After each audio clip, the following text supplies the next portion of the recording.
Lunch Money Lambert, Jeff Malott. Welcome to the Kayak Bass Nation.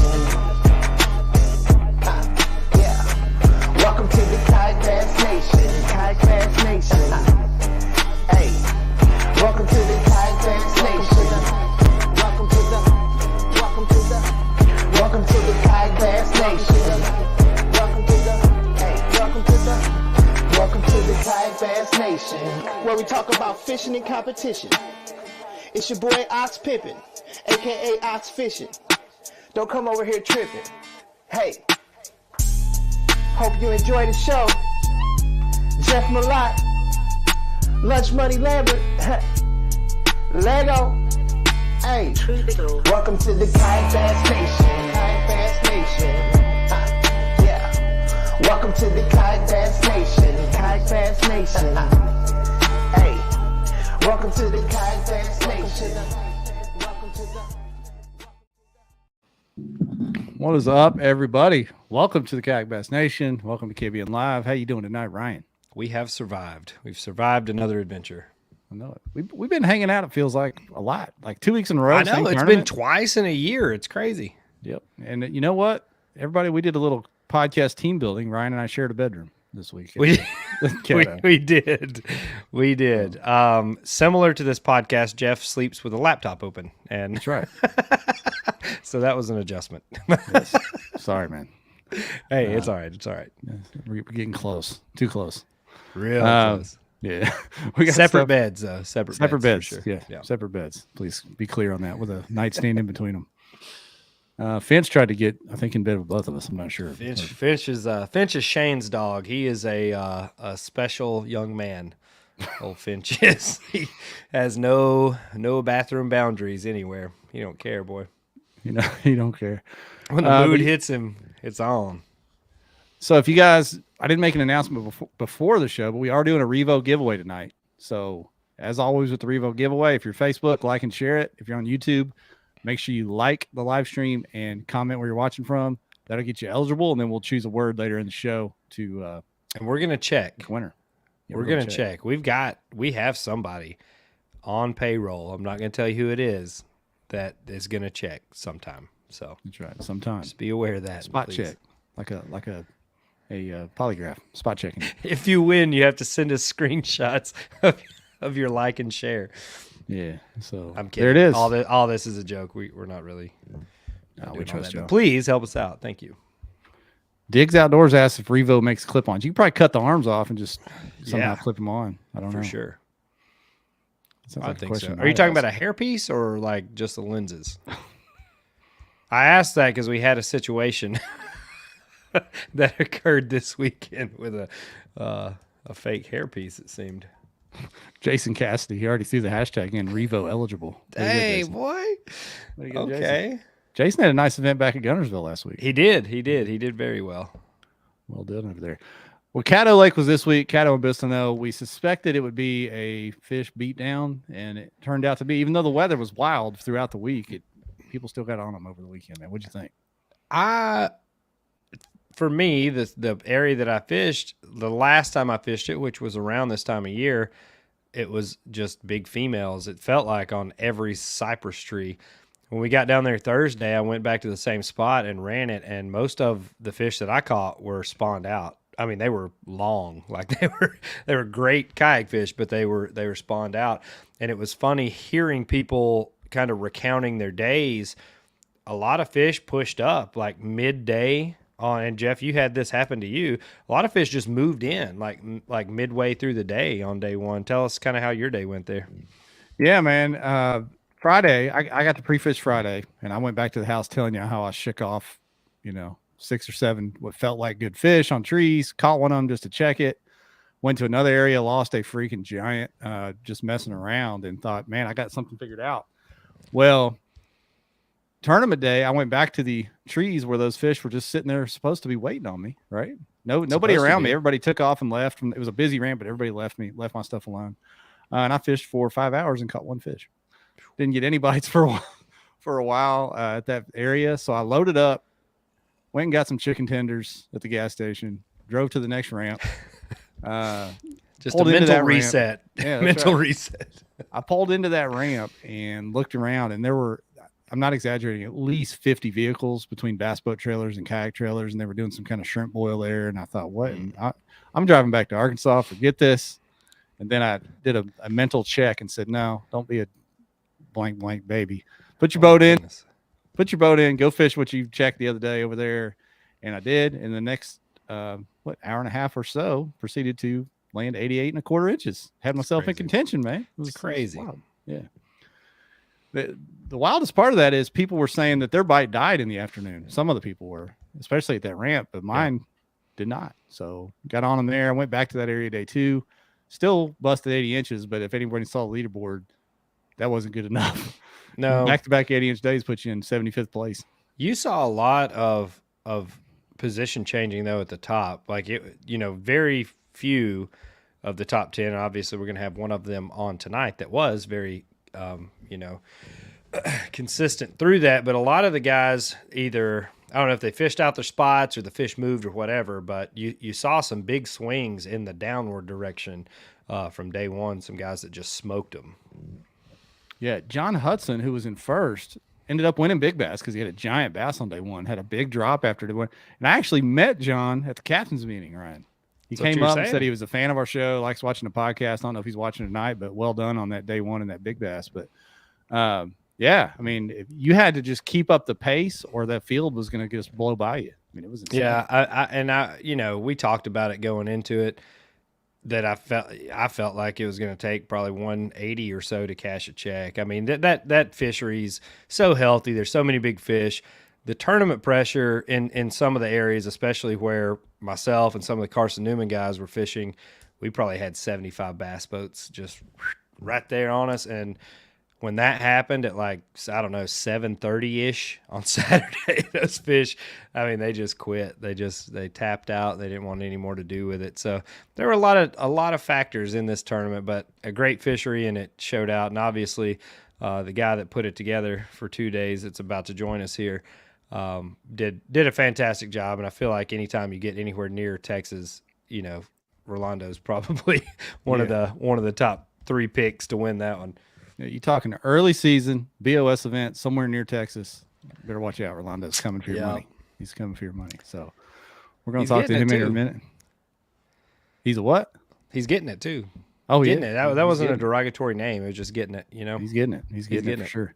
We had several of the guys in our house there on the swamp. We're in the running. RJ Hoover made a run at it. Dylan had a good day 1 and made a run at it in day 1. Dave Cottrell, who we hung out with, had a Dave was pseudo in the house. He was pseudo in the house. Almost. I thought he was on Friday. I followed him halfway to Shreveport. Yeah, I thought he was in our house. Yeah, we shot a little pool, had a little socializing, and it stormed real bad, and we all got home, and I was like, "Where's my boy Jeff at?"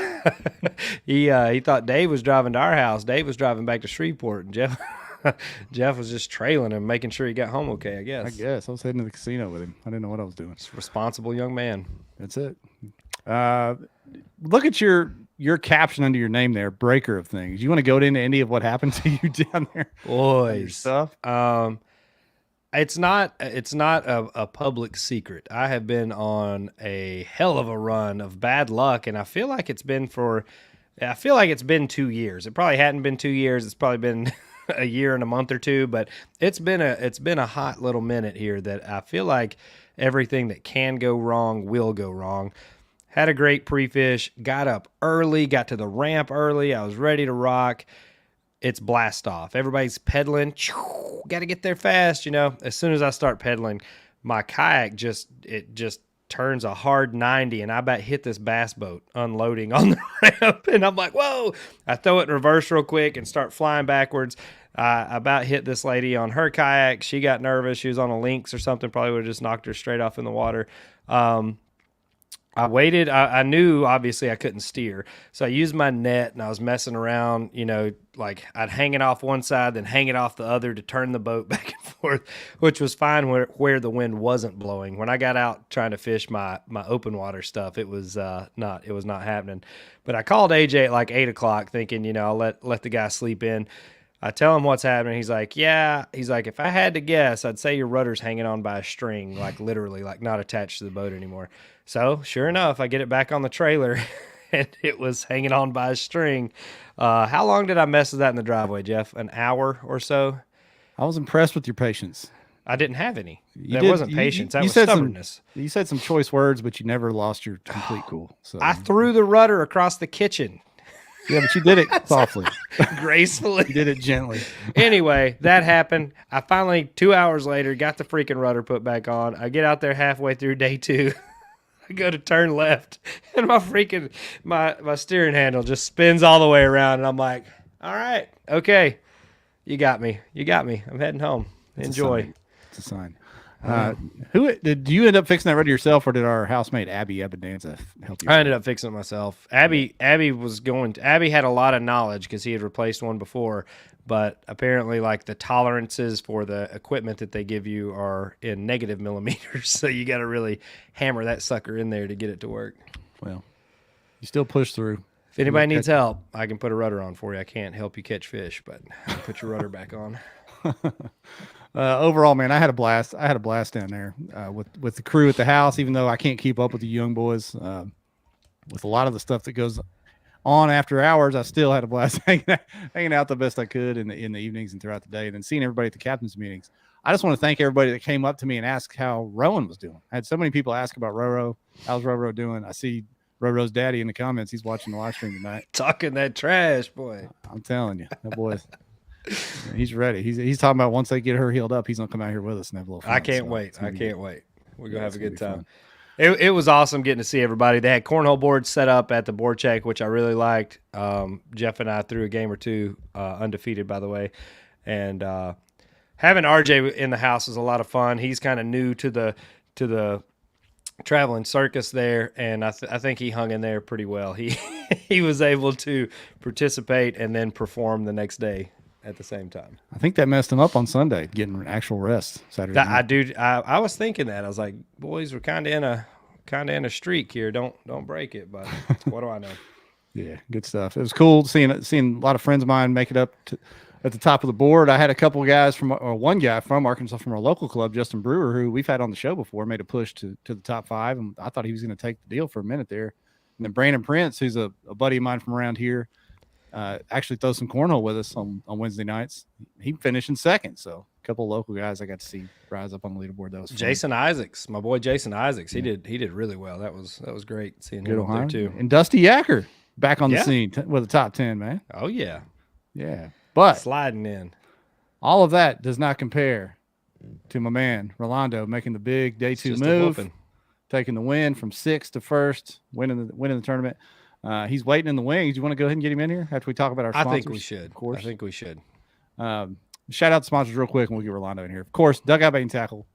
I saw plenty of Dugout stickers on some of those Carson Newman boats down there over the weekend. Oh, yeah. What's going on at Dugout here recently? They got some new stuff in there? Everybody's getting their stuff rigged up for the spring. If you need to get a kayak rigged, get in touch with Jamie now and get it scheduled. I think he's got 3 boats that he's trying to get done before the Classic, which pre-fishing starts later this week. So if you're trying to get stuff done, we've got through kind of the entry into the season with these first couple early spring tournaments. But if you're trying to get your stuff rigged up, get in touch with Jamie right now.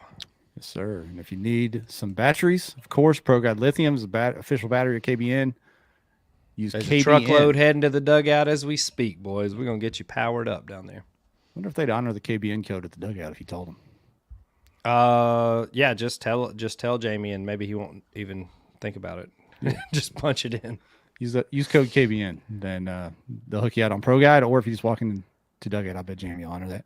And then we did the Z-Man giveaway last week. Tonight we're doing the Revo giveaway. Yeah, buddy. So Revo.com, best lenses on earth. Everybody that's won them loves them. I used mine this week whenever the sun did peek its head out from behind those clouds. But yeah, Revo, you won't be disappointed when you get your hands on them. Everybody but Johnny Maddox can win tonight, so make sure you participate in the contest by liking and sharing on Facebook, commenting, and liking on YouTube. It's going to be a good one. So there we go. All right, let's get the big winner in here. Let's do it. Rolando, what's up, my man? Oh, you muted. I like it. It's like I'm on a work team. There we go. What's going on, guys? Gotcha. There's the winner, man. How you feeling? You wore out? A little bit, just because I have to drive back 7 hours and get to work the next morning. But Bro, it's not too bad. Don't hit us with that. I drove back freaking 10 hours last night. I got home at 3 Yeah. a.m. and had to work because I'm too stupid to stop. Yeah, that's bad. I know a feeling. So before we get too far into this, I just want to know on a 1 to 10 scale, how crazy was what you were doing to catch these fish this time? Like, are you going to hurt my feelings, or are you just going to tell me you were doing something normal like a regular fisherman? No, on day 2, I actually used my live scope, but day 1 I didn't. Okay. So day 1 was pretty much traditional, your Caddo report type of style, right? Hit as many trees as you can. Yeah, I got you. Yep. So how far? So you said 7 hours. How much experience do you have on Caddo? That you fished a lot of tournaments there, or is this Nope. Caddo, I have been on it once for the KBF event.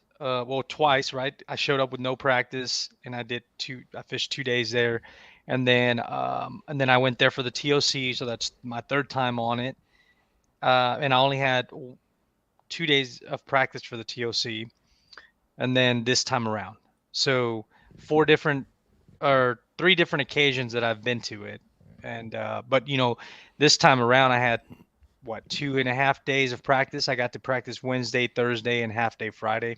Okay. That's a pretty good amount of practice, I feel like, Yeah. going into any of these tournaments. I think 2 days is probably average across the field if you look at it. Yeah, that you really need. I feel like you need that 2.5 days because it really helps. That first day, you're still kind of like, I don't know if I'm dialed in, or like you might find something, but it might not hold up. And so I mean, my practices never go where I feel like I'm like, oh man, I'm super dialed in. I'm always just testing a lot of different things just so that I have something in the back pocket in case things fall apart, and I can go check on those different things and just kind of adapt, Tell us what you found in practice, because I know the weather did change over several days there. Tell us what you found in practice and what you thought about that going into the tournament. Yeah, so a lot of research, right? Bunch of reading reports online, having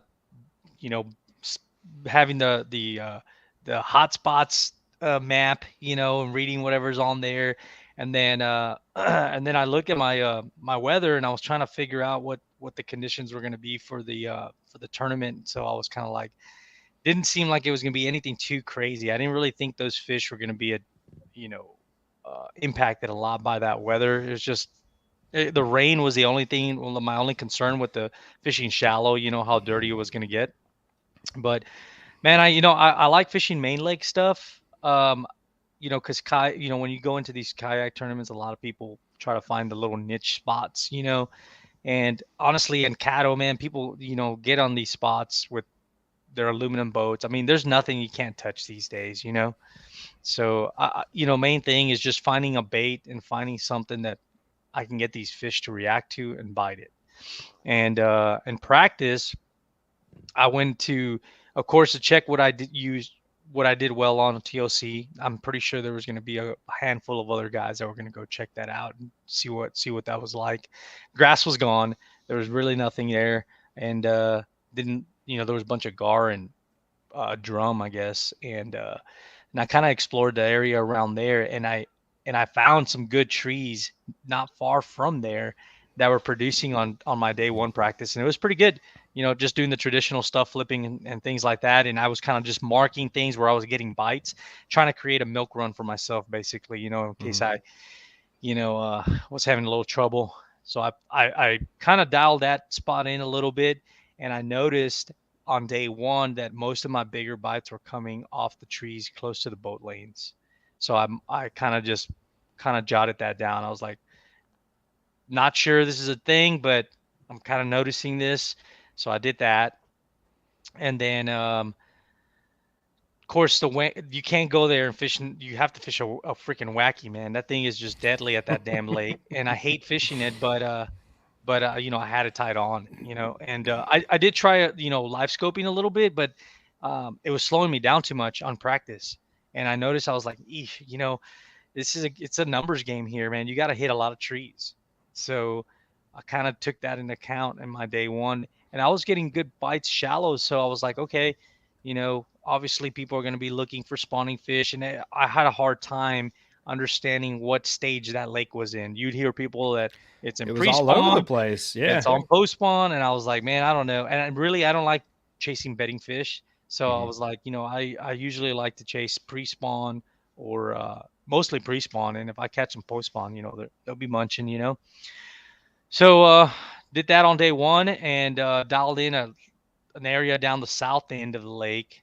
And then day two, I was like, well, I'm gonna go a different side of the lake, and historically, it's a known area that does pretty good. That's Potter's always is a hot ramp, and so I decided to kind of explore some stuff on there, and went off to a bunch of spots. Just with the trolling motor, you can cover a lot of water, and I was marking a lot of trees where I was getting bites, and that's when I said, you know what? Let me look at a little bit deeper stuff just to make sure in case things fall apart on the shallow area.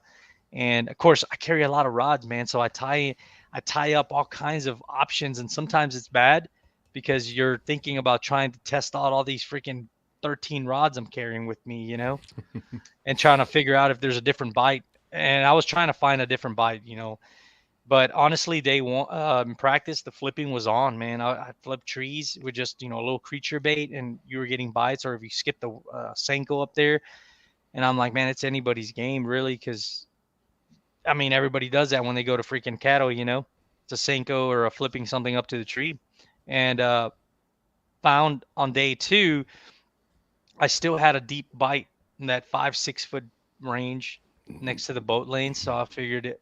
Maybe that'll be my fallback deal.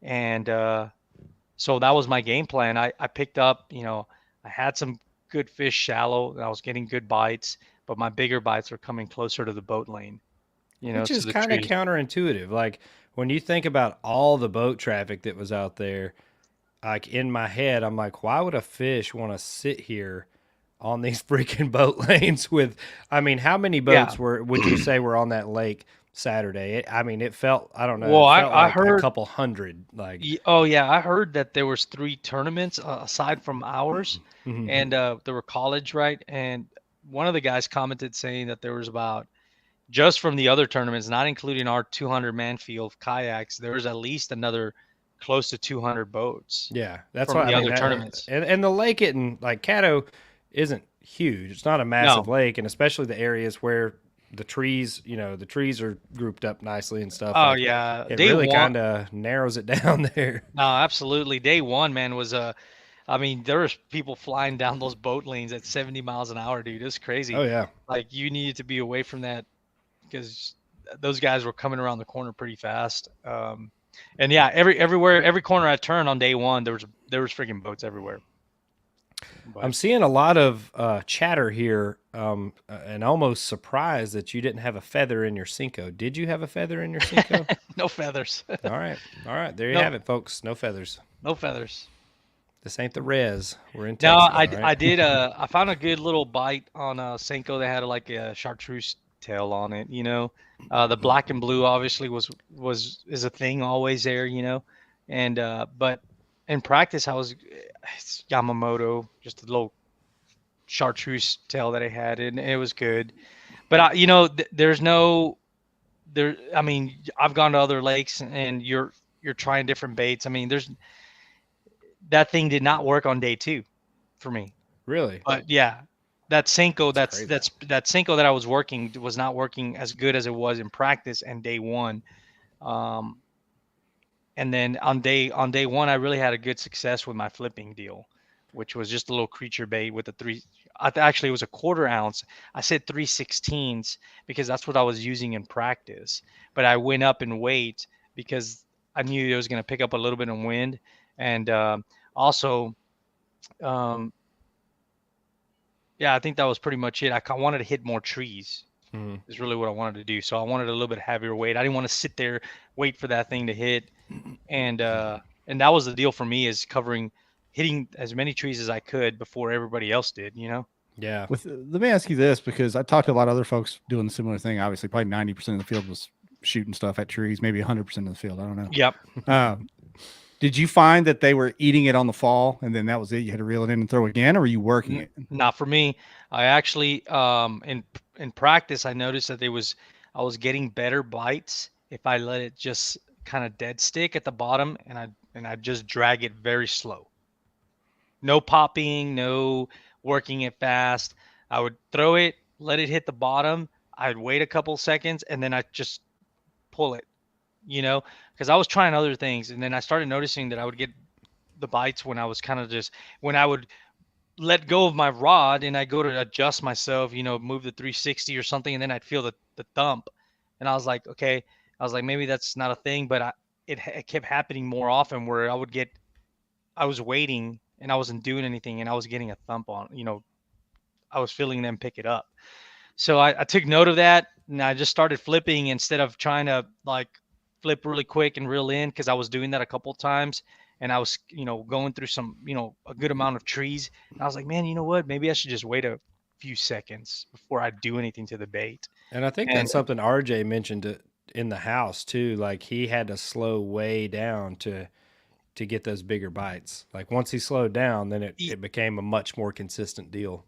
Yeah, and right, if we get to day 2, when I get to talking about it, I realized what these fish were doing on day 2 because I used my live scope on day 2, because on day 1 the bite was there, like I didn't really have to do anything, and I was just flipping trees, and if I have my live scope down, it freaking slows you down, dude. Like it's such a drag, you know what I mean?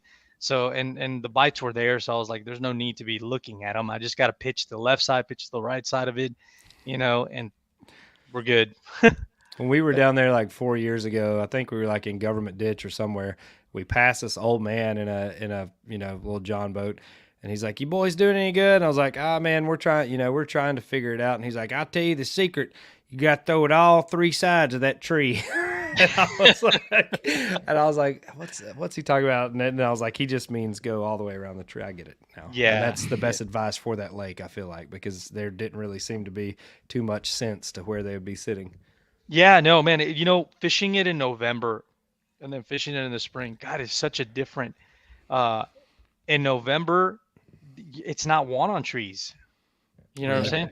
Yeah, and you would think that at some point, they're going to play a big point, into that. And I tried fishing in November, bunch of trees, and then I found this spot that was offshore, because I was actually making my way to another spot and I saw grass and I was like, well, shoot, let me check that out. It's right next to a boat lane, and I figured that out. But there was nothing out there this time around, so I just kind of stuck to the whole tree deal, and that makes sense, right? In the spring, they're trying to spawn. Yeah, it's the only hard bottom in that place, right? The knees of those trees, roots of those trees.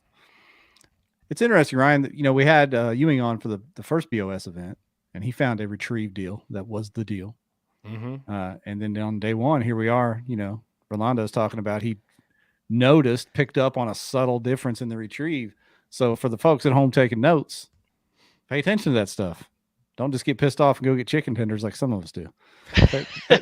But it still worked for you, Jeff. Like maybe that can be your own thing. Like you don't always have to pay attention. You can just get chicken. Yeah. Chicken midday. That's the key.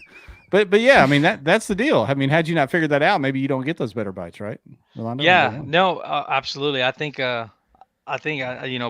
noticing that I was letting it soak, because I believe that big fish, it's like when we're young, right? When we're young and we got all these hormones and we're like, I knew where this was going. Yeah. I knew where this was going as soon as you started the story, Rolando. You're just like trying to go for everything, right? So to speak. That's what I feel like. That's what I feel like the young bucks do, right? Oh, boy. Them little fish, man. You throw it out there, they're all excited, trying to go for everything, and you get bites. We had a couple little fish in the house this week. Damn, Dylan.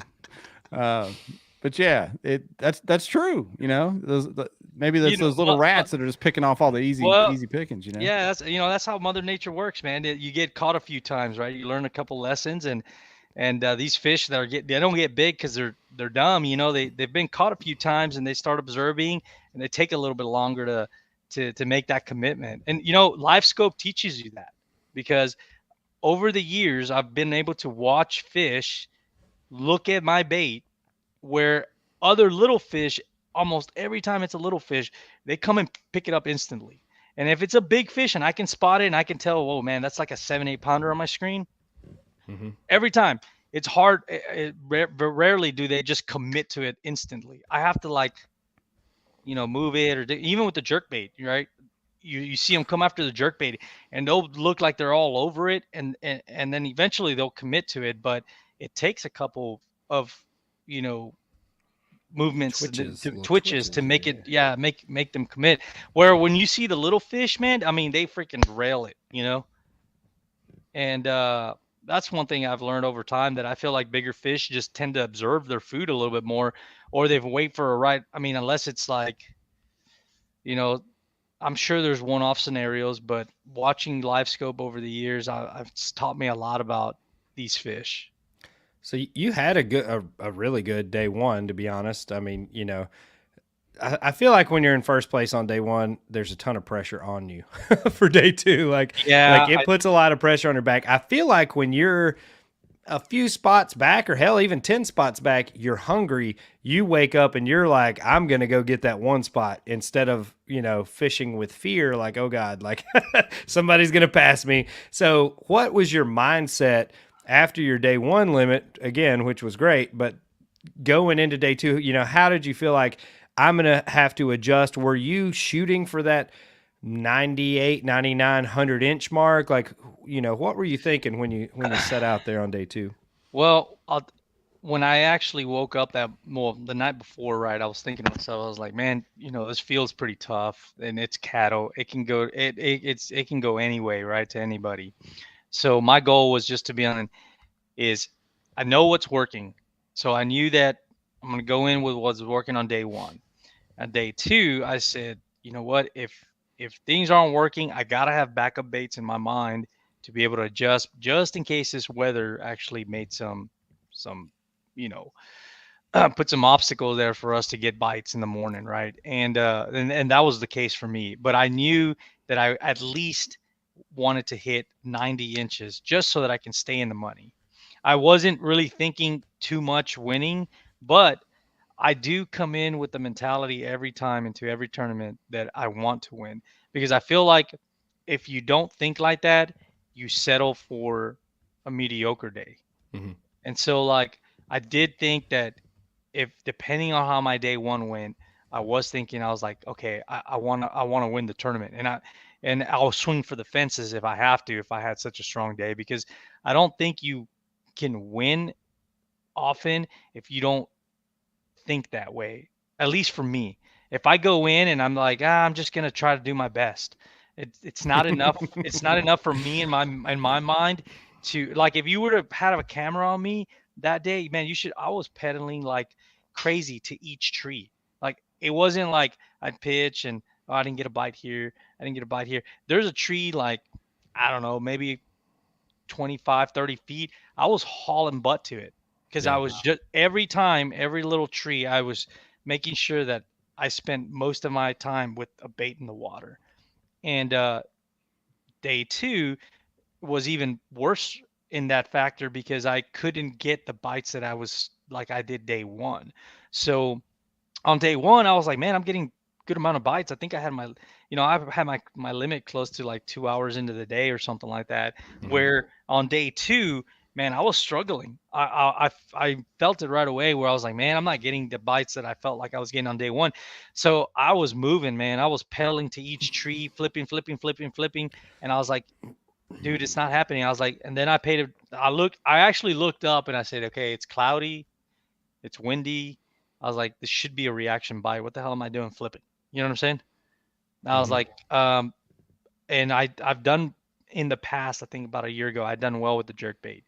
And it's not a secret that there's people that have talked about the jerk bait around the root systems, around those trees. And I think if you read far into Caddo, you'll find some people saying to throw rogue, um, with this. I think it's like an orange belly and stuff like that. And so, and I'm good with the jerk bait. So I was like, man, you know what? The jerk bait hasn't been working all week. let me just freaking give it one more shot. Let me try. And I actually put my live scope down just to check to see if I could see the fish reacting to it. And man, I think I caught one like 10 or 15 minutes into doing that, and I was like, okay, that's at least, a good sign of fish, reacting to the bait. And man, after I think Steve showed up and I lost the fish, and he's like, hey, I showed up, and it's usually, you're gonna have good luck, and I caught one in front of him, and I was You like, all won right. this thing on a jerk bait. Day two was all jerk bait. Turn Ryan's this gonna shit log off Jeff. now. Turn this off. We're done. Thanks for coming on, Rolando. Y'all have a great night. Give away the Revos. God dang, man. Yeah. Day two was all jerk bait, man. Boy. And, yeah, I know. It was one of those things where, you don't really necessarily need the live scope for it, because what I would do is basically cast, like if you got all these limbs, right, that are sticking out, all right, so I would position myself on the side of the wind that's blowing, like say if the wind's blowing to my left and the tree's right in front of me, I would cast as close as I could to those branches and it would land. Then I would float over and position myself so that jerk bait comes down right against the tree, right? And so then I would just go like that, and then I would do the same thing going back the other side. I'd throw it, and then I'd pedal back the other way, right, against the wind, and bring it along that side. And man, the bite was so good like that. It was insane that I couldn't get a bite on the jerk bait in practice or day one, and I almost thought about leaving because I was downsizing my rods, and I was trying to take maybe 6 max. I took one on Sunday. Yeah, but and it was not a jerk bait. no, yeah, I mean most people, there were several people on the field that talked about a jerk bait, so That's wild. I wasn't the only one, but Yeah. man, Dylan in the comments said Dusty talked about he smoked him on a jerkbait too. yeah, and once I went to the same trees, well, I went down the stretch that I had fished before, and it wasn't really happening that morning, but I was flipping on day two, and then I said, you know what, let me go over to the opposite side. That day before, it was getting slammed with boats, and so I went over there and I checked the first tree that came, in sight right by the boat lane, and man, I smoked a 20 on it, and I was like, man, this could be a deal, but I don't know yet. And then I went to the next one and I was able to, I mean, it was honestly, I think it felt like every third tree I hit with that jerk bait, I'd land a fish. And then I tested out to see if the bite had just gotten better, right? So what I did is I put it down and I grabbed my little creature bait, and I had my live scope down and I was pitching in there. And dude, I was not getting a single freaking bite on that damn thing. And then I put it back down and I throw the jerk bait in there. And I mind you, this is windy, so you're like in the hot mess of the wind, right? So the 360 played a big role in being able to position myself nice to. And if you have spot lock, you can do the same thing, right? But I threw the jerk bait in there, and I freaking immediately saw a fish shoot out of the root systems and grab that jerk bait. And I was like, holy moly. Like it literally, like I just pitched around this whole tree with the damn creature bait. I throw the freaking jerk bait in there and this thing just flies out and grabs it. And I'm like, and I think it was that wind, right? And it's the wind and the cloudiness. The reaction bite was when it was not there the day before, which should have been windier, but I don't think the day was actually as windy as day two. I think No, day two is definitely more windy. Yeah, and it picked up way sooner in the day. So yeah, man, I never touched the little, flipping stick after that, and I just stick with the jerk bait, and I was just catching 17s and 18s, and then I caught 220s that really helped me out for the day. I think it was 220s, right? Yeah, a 20 and a half and a 20. And That just seems so counterintuitive, Rolando. I know Ryan acted shocked, but you think I wasn't acting shocked, no, Jeff. yeah, I was yeah. shocked. I mean, you don't. This happened on the Elite Series already. Like they went down to Okeechobee, and you don't think jerkbait on Okeechobee, right? And the guy won in a canal with a jerkbait on Okeechobee. I don't think a lot of people, even though you said some people talk about jerkbaits on Caddo, it's not what you think when you think Caddo, right? So props to you for thinking out of the box, Yeah, well, it's because when people don't fish the jerkbait a lot, and here's the deal. like when you actually get to see fish react to baits over time, you start realizing what baits freaking drive them insane. You know what I'm saying? Like you see the reaction of like a crankbait where they're following it, and you see like when they're flipping on things, they'll nose down on things. When you understand like how jerk baits work and when you run it across them, man, dude, their reaction is totally different. It's like they want to kill it, Well, you I know? think it's because it's much more erratic. It looks less Yeah. like an artificial bait. Like you think about a spinner bait or a chatter bait, Yep. while it may be moving, it's moving in an exact straight line for the most part, you know? Right. Yeah, and that's another thing, it's I use the floating worm a lot. And I had some success in practice using the floating worm, and I caught a few fish on day one actually using the floating worm. That did stay in my stringer, but most of my fish on day one came off just flipping trees, little quarter-ounce creature bait. So yeah, I mean, the traditional way was there, and you probably could catch them that way on day two, but you were going to lose time. For me, I was losing time flipping Mhm. because I was waiting too long. And honestly, like there was times that I would pull up to a tree, and on day two when I noticed when I could actually live scope them, I actually was able to see that you wouldn't see any fish, but if you threw in there, you would see them come out. Yeah. So they were just tucked down in Yeah, the root they were system. yeah, you couldn't see them. So you're fishing the deeper trees on the boat lanes. I felt like in the afternoon, both days, fish moved up into the tree line, the actual tree line of like the thickets. I don't know if they were moving up to spawn or what, but they weren't the size fish like in your stringer. They were, 16s, 17s, 15s. Do you think the better fish were just holding on those deeper trees waiting to move up, or were they already done and moving back out? What do you think was going on Well, there? the one I think if you go back to one of those fish, I want to say the tail either was healed or slightly. There was a couple times that I caught some fish. I don't know if it was at 20 or not. Maybe it was one of those. I'll go through them here. Yeah. And maybe I cold it out. I'm not sure. But I remember catching a fish that was cold, that the tail was like, you could tell it was healing. So I was like, man, I feel like I'm in an area where fish are just not in. There's more fish that are in post spawn than there is, pre spawn. And I feel like some of these fish are just kind of in ambush points, and just hiding in there. I mean, most of the time they're in those trees. I mean, that's all they got pretty much out there. Right. Yep. Right. So, it's hard to say, but that fishery that day it was a bit tough because you're some people are catching fish shallow and you're getting a lot of bites, but honestly, I I don't like days where I'm just getting a lot of bites because I feel like I'm around a lot of little fish. You know what I mean? And so I usually try to go. Bigger fish just like to be deeper water. I mean, that's just been my experience.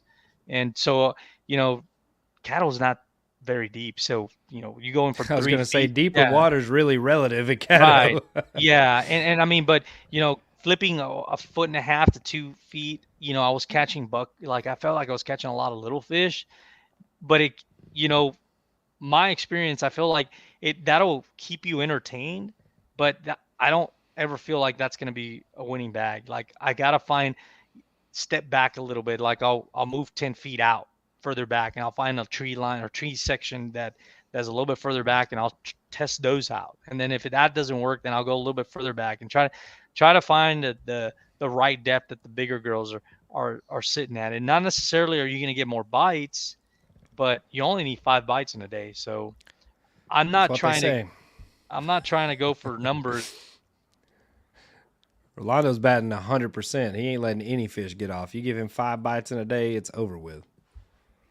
Amens. We He's got a back bunch on. of You muted us again. Rolando don't want to laugh. He don't want to laugh out loud with us. Oh, man, I didn't realize my music, though. Must have hit that. No, we got some questions for you and some comments here. This is more of a comment, but it's also, I'm going to phrase it as a question. Josh Count says, props for throwing jerk baits around trees. It can be very, very frustrating to do.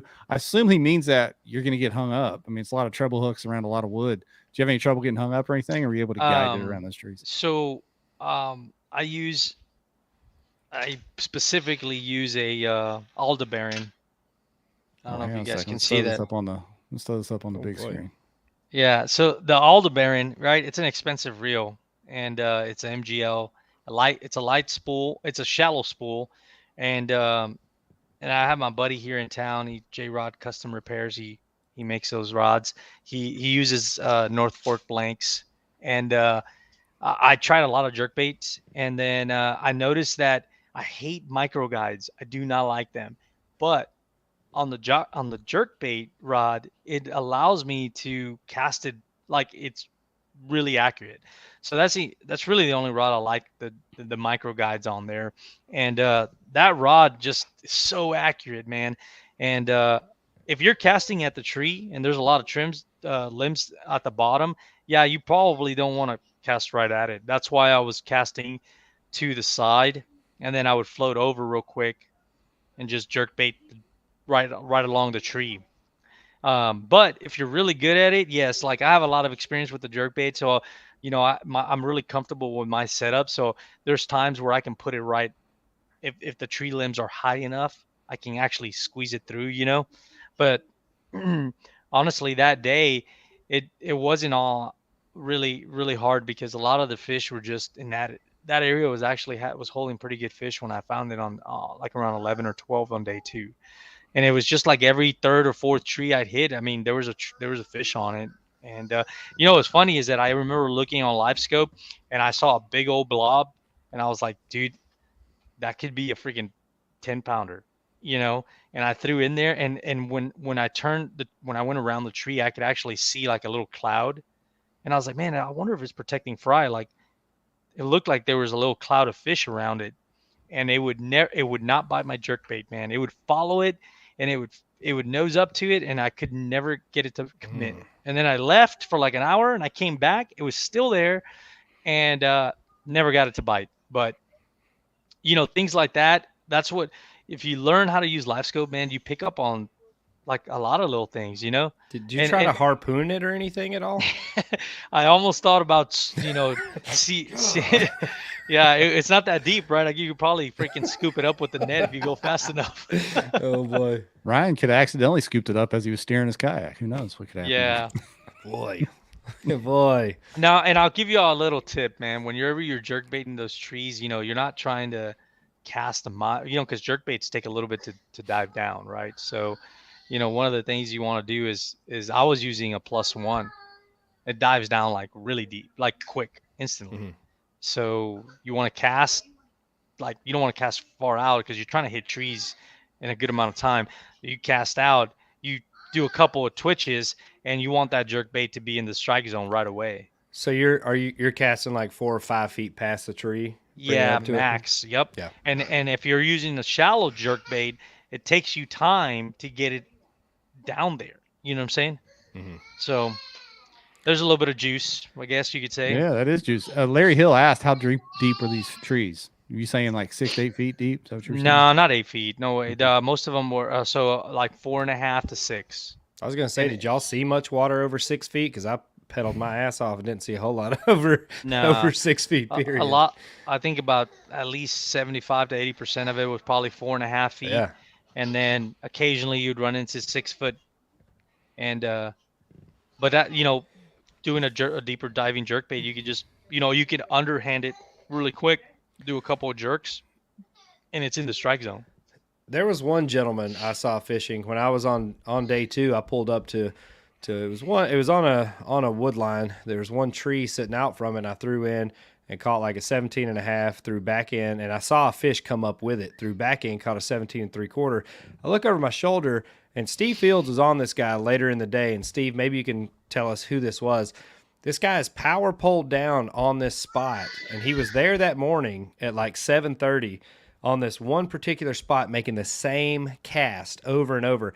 I came all the way back around at like 240. He still power pulled down in the same Okay. spot, making the same cast. I was like, holy shit. Like, I'm stubborn, but Jesus, man, like he hadn't moved an inch, and Steve was there on him. So obviously, you know, he was doing something. Pull up that leaderboard. I think if you go back, I think it was Vu or something like that. It His was name a blue 360. Yeah, that it was a guy in third place. Jeez, man. Oklahoma 'cause- Hammer. Boy, Yeah, he from was the locked Reds. in, my boy. And I watched him land 2 or 3. He was standing up, facing out the back of the kayak the whole time because the wind was blowing the opposite direction. And he was, you know, fighting on leaning over, had the rod tip down. I was like, hell yeah, man. Like, Yeah, just yeah. fanboying out there. He was locked in on him.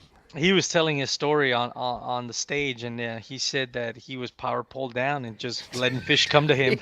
He didn't freaking budge. And I was like, I don't know, I was probably 200 yards away from him. I was like, what's he sitting on? Like, what kind of crack is in the water there that these fish just keep coming up to smell his bait? Like, oh, I bet that dude's still over here. Let's see. Yep. Yeah, you know, in practice, I had found an area that looked like the grass was coming back, and I was cranking it with a what do you call it? The Strike King hybrid or Yeah, hybrid hunter. Yeah. And it was sitting. I don't know. It was like 6 feet deep, but the grass was coming up to that 4 foot range. And in practice, I went out there and I was like, well, let me see if there's any fish out here. And I started cranking it with the hybrid, and I caught a 20 in practice. Ooh. And then I was like, oh man, maybe this is a deal. And I threw back out there, and I think I caught a 15. And I was like, man, this could. I was like, man, I'd be shocked if I could actually, you know, if these fish are out here and win it off of this spot. But man, and I checked it out during the tournament, and there was nothing. I could never get anything going out there. So did you fish the same area both days, just different approaches on it? So I did fish the same area both days, but I fished one side of the boat lane on day one, and then I came day two and I went through that, and I didn't have luck. So I went to the opposite side of the boat lane, and I went over to the opposite side. Didn't get to the land or the island that was over there, but I started testing out those trees that were really close to the boat lane with the jerkbait, and that's when I discovered the jerkbait. Like during practice, during day two, trying to figure things out, I discovered it because, you know, I didn't have anything with the jerkbait all the entire event in practice. I even put it. I always carry it because I know that jerkbait is very. You know how to use it. It's pretty powerful, man. It draws fish. And I always carry it, and I had put it down on the bottom where like I wasn't even carrying it behind me to have quick access to it. So I didn't even plan to use it day two. But when I wasn't getting like the bites as consistently, I was like, man, let me go back to good old faithful and just test it and figure it out, man. And I'm glad I did, because honestly, I was throwing 18s back, man. You know what I mean? I was like, geez, these things are freaking. Yeah, me too, brother. I didn't even put them on the board. Hell, I only had 4 fish, and I was throwing those sons of bitches back. I was like, I didn't want you in my boat. If you ain't 20, I ain't talking to you, man. Yeah, I mean, I'm looking at your stringer on day two, man. I mean, 5 plus 7 coals. So you literally were silly. just throwing fish back. And you said a +1, so you're a mega bass. You're a mega bass guy. Is that your preferred jerkbait of choice? It is my preferred jerkbait. I mean, there's some pretty good ones out there. You know, you got Jackal, and then you got the Stunner. You know, they have their purpose, but man, I just, you know, just using them all, I really like the Mega Bass. It sucks because they're so expensive, you know. But yeah, you'll be all right. You got some money to buy. Do we not them. have you a Mega Bass sponsorship yet? I mean, you keep winning with them. Can we not? Let's I know, line that right? up. You would think, man, but Jamie I don't know, Koza, man. tell the freaking Mega Bass rep to call Rolando. Let's go ahead and make this happen. Let's here. get a hold of This is Randy silly. Blockett, see if he can make something happen. Yes. Oh, wait a minute, you're a live scoper. You're a live scoper. God. Yeah, he won't even throw him a bone on that one at all. I guarantee it. Yeah, no, Scott, I don't want to pronounce his last name, but Scott asked. Scott. You already said you tried that hybrid hunter. Did you try a spinner bait? He's really asking how many moving baits did you try besides the jerk? Well, after the flipping bite was not there, I had a spinnerbait tied on, and I tried the spinnerbait. And I think I got a bump on it on day two. I didn't try the spinnerbait on day one, but I had it tied on for day two because I usually when it's those type Windy, of conditions, it's pretty good. I tried the chatterbait for a little bit and nothing. We I had a homie downsized. catch him on a spinner bait, and then a guy that cashed another good check, busted him on a chatterbait, and it was very Yeah. disheartening when he called and told me that because No, I didn't even bring the chatterbait. I was so mad. I was like, I'm just going to drag a stupid Cinco all day today. yeah, those day two conditions. I'm sure if you stuck with the spinnerbait, if I would have stuck with the spinnerbait long enough, I'm sure I would have triggered some bites, you know. But man, I was trying to figure out a quicker bite. Like I Yeah.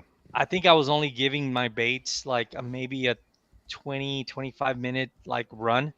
You know what I'm saying? I was going. I was like, man, I'm not really getting anything. Then I switched to the, I threw a little bit at the chatterbait, and that's the powerful freaking deal with the jerkbait is that I literally picked it up and I think I made cast of 3 trees.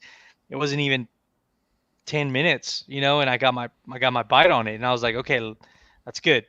And then after that it was really like really good. I mean, I'd pull up to trees and I almost like I could anticipate the bite. I was like, man, this tree looks like it's got a fish on it. It's gonna sure enough, they freaking whack it. There was a couple of trees where I didn't even like I wasn't even bothering to look at it with live scope. I was, I'd look at one, I'm like trying to see if there's anything there at jerk, and then I'd turn over to the left and my live scope's on the right, and so I'd throw to the left and then I'd hook one there and it was just like, damn, it's like it's pretty good. This Wow. thing's working. And that was the same time frame that I was flipping that I put it down to test to see if it was just a good area, and I threw the little creature bait a few times, and then I was like, okay, put it down, run through the same trees, and I threw the jerk bait, and I caught a fish, and I was like, dude, it's a reaction bite. Do you do 100%. guide trips? Because there's some boys in the comments just looking for every bit of the juice. Yeah. What ramp were you at? What was the weather? What color socks did you have on? Like that. He already told you guys the ramp. Tell You were all paying the attention, really. secrets. Tell all the secrets right now, Rolando. Oh man, That's awesome. That's awesome. You figured that out. It's even more awesome that you put together such a bag on money day. That's when it counts. Yeah, no, I'm fortunate and really happy about that for sure. But these freaking tournaments are hard to win, man. There's so many people that are really good, and I there's just remember a time when I used to could do it. Hey, did you think you won, Back in Rolando? the I mean, day. did you think you got it by the end of the day? man. So I'll tell you what I did was I never look at the leaderboard, never. And so like I just in my day and whatever falls, I fish as hard as I can. So day one, sixth place obviously, and so I started my day two, and I already knew I was like, man, I'm probably like falling off the chart here pretty bad on 2 hours into the day, and so I was like, yeah, just gonna keep fishing, doing my thing. When I landed that 20, right, and then I landed I think a 19 after that. I think I had cold.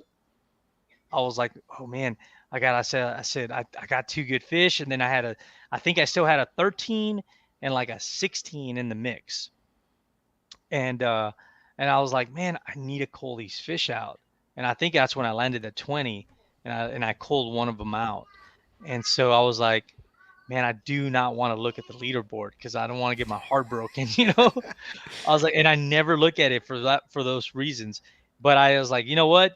I just want to know if this time around if I actually have a chance. And I was back in sixth place. And I was like, okay, I'm in sixth place. I think leader it was like 150 or something. And I was like, I don't know what time the leaderboard's cutting off, but I saw first place and second place had 188 inches. And I was like, I started doing the math and I was like, okay, I'm like just got to cull these two fish that I have. And I was like, and at the rate that I'm catching these fish at, there's a good chance that I can get, two more good 18s and or not 20-inch fish. I needed a 20-inch fish at that time. And man, when I landed that 20-inch fish, I was like, I never sandbagged, dude, but I did this time. I never sandbagged till right now. But I did not, because I was in six and I didn't want them to know how close I was. I didn't want them fishing harder. You know what I'm saying? Yeah. Oh, that's And smart though. So I kept the 220s in my virtual live well. Ah, And so- man. Gamesmanship. I like it. Gamesmanship. Put that hammer on them. leaderboard turned off, and I was like, okay, now I can submit. Boy.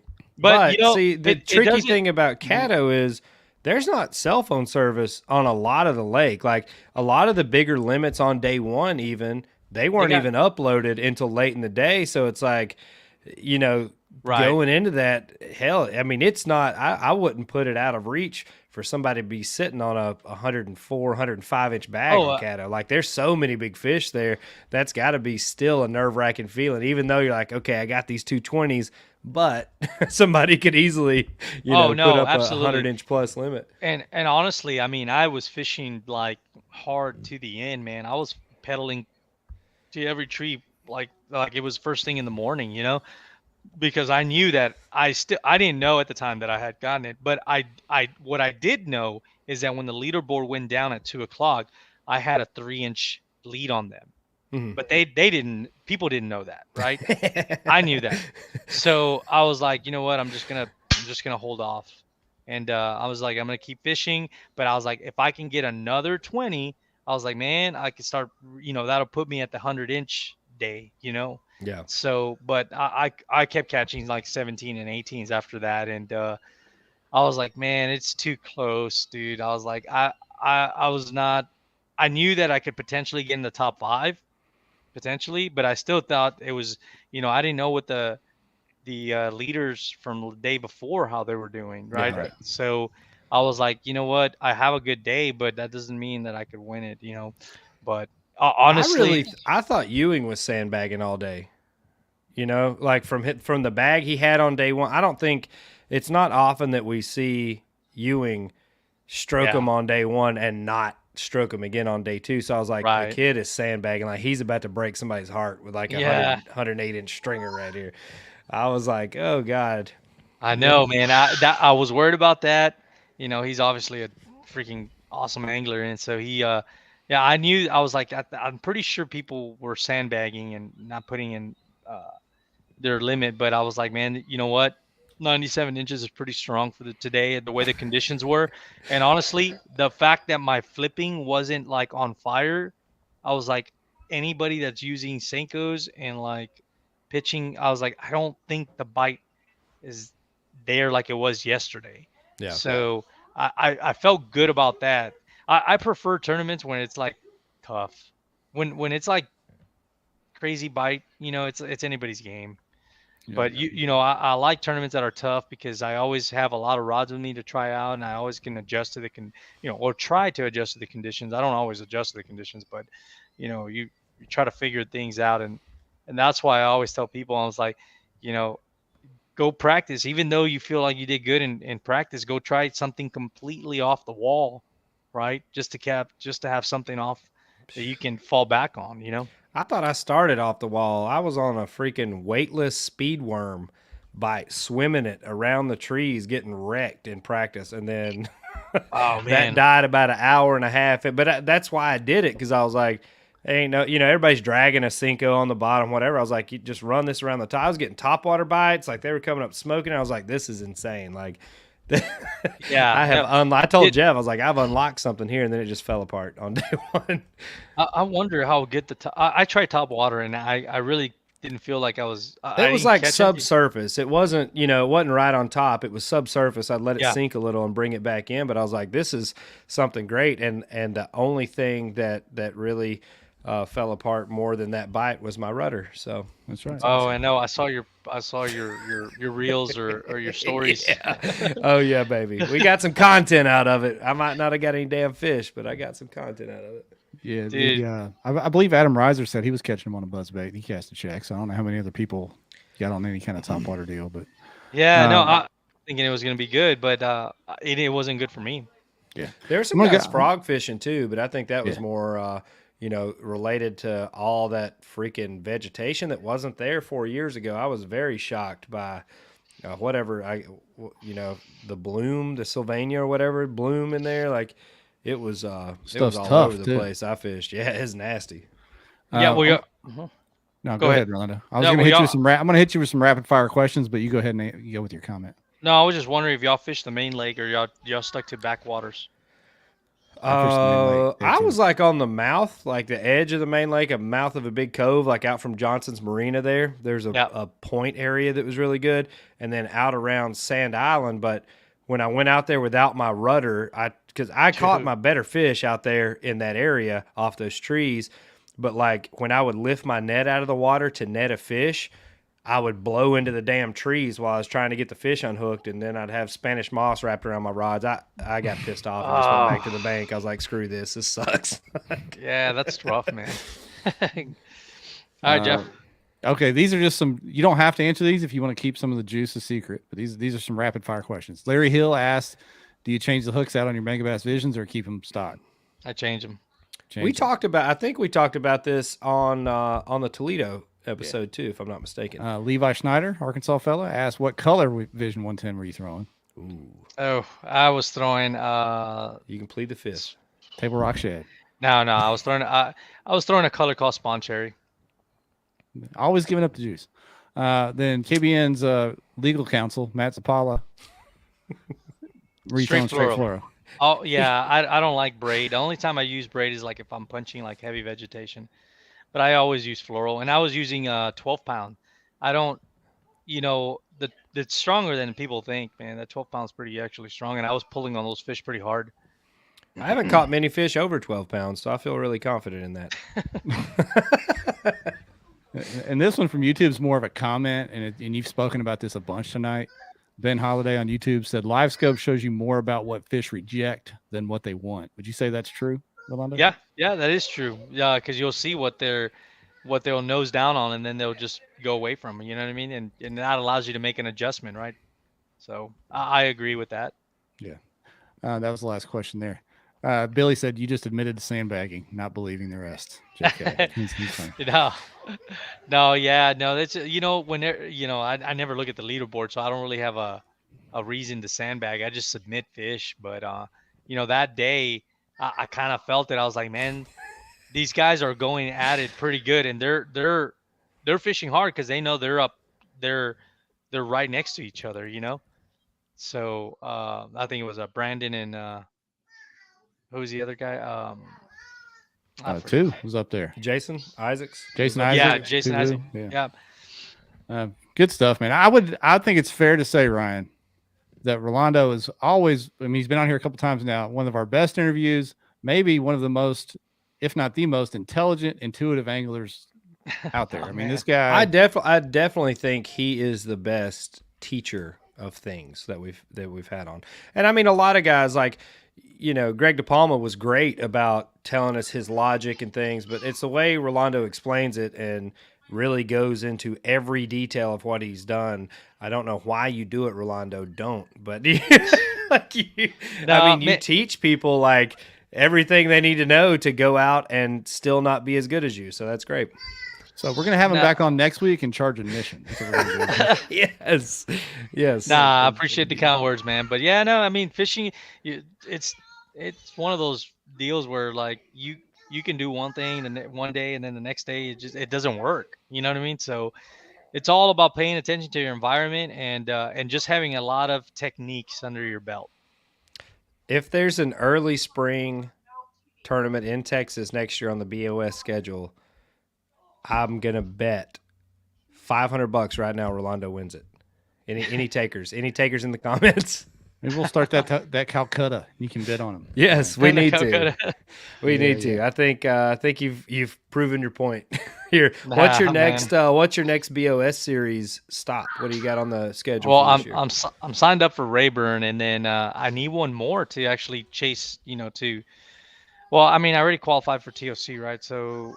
Yeah, that's what I was going to ask. Do you have AOY aspirations, or are you pretty much just going to skate on into the TOC? I do. I think if I could have 3 more good finishes, might be good.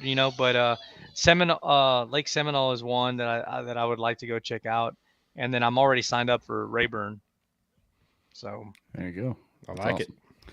That is awesome. So we're gonna do the Revo giveaway tonight. You want to stick around for this? Right? It won't take but a minute, Rolando. See who wins. No, I'm fine. Yeah.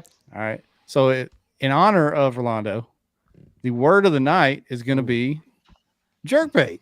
Jerk bait. The old jerk. Boy, Jerk how we started with jerk baits and where we are with jerk baits now is really a tale of the ages. Yeah. So hashtag jerkbait in the comments to win. Jerkbaits, biscuits, and gravy is still the greatest thread to ever happen on KBN. And now jerkbaits are winning $10,000 at a time on KBN. So jerkbaits are life. Jerkbaits are everything. So there you go. Hashtag jerkbait. We'll give you a little bit of time to put those in there. We've got over 100 people watching. It's a 50-50 split tonight between Facebook and YouTube. So there should be 100 entries for this if you want to win. Get to jerking, folks. Let's go. Come on. Jerking. Get to jerking. Get to jerking. Jerk, pause. Jerk, pause. Oh, boy. Yeah, what a fun show, man. Rolando, always just, I can't overstate this. A wealth of knowledge and willing to share that information with everybody is just unbelievable. A lot of people keep tight-lipped about it. You should do like on the water classes for this stuff and just teach folks. Yeah, I mean, it's just time, work and stuff like that. It makes it tough. This can be your work. We're trying to open a whole new door for you, Rolando. You got this. Hey, and Johnny, I'm just messing with you. You can enter the contest, man. He's in the comments, like sitting on the sidelines. He has 17 sunglasses at home. I know. He might be able to sell a pair for entry fees or something. Yeah, that's right. That's the truth.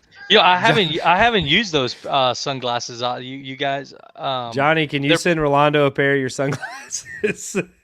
No, Johnny's man, won this like 3 or 4 times, dude. Seriously, type in jerkbait, Rolando. We're about to enter you right now. Yeah, I've lost like 2-3 pairs of Costas, and I'm like, man, I'm tired of spending that money on those things. And I lost a bunch in the garbage can. Those suckers are heavy, man. They're heavy. I always wore Costa forever, but I like the glass lenses because those polycarbonate lenses scratch so easily. But they were very heavy, so I had to explore other options. Those Hobie ones they gave us were pretty good, but again, plastic lenses. Yeah, like plastic.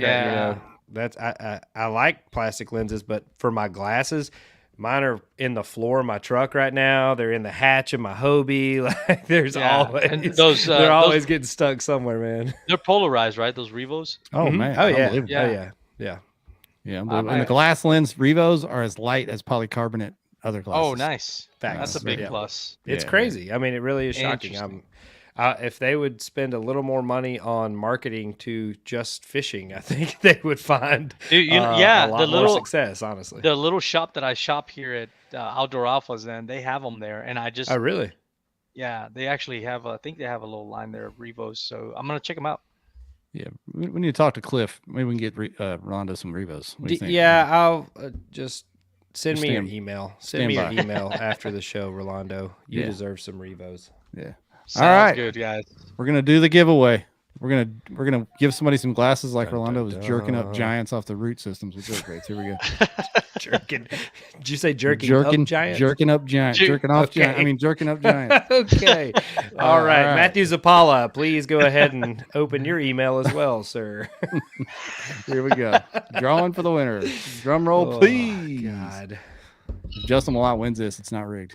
Put his name in. You did set this up, didn't you? Yak and grass fishing. Sorry, you had to have a real name to win. Sorry, buddy. No. Yak and grass what kind fishing. Of grass? Yeah, on YouTube, my man, you win the Revos. Send us an email at kayakbassnation@gmail.com, and I will get you the code for the glasses. There you go.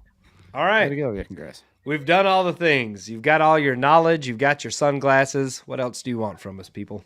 That's right. We're here for this. Is it. Rolando, thank you, man. Impressive win. Congratulations once again.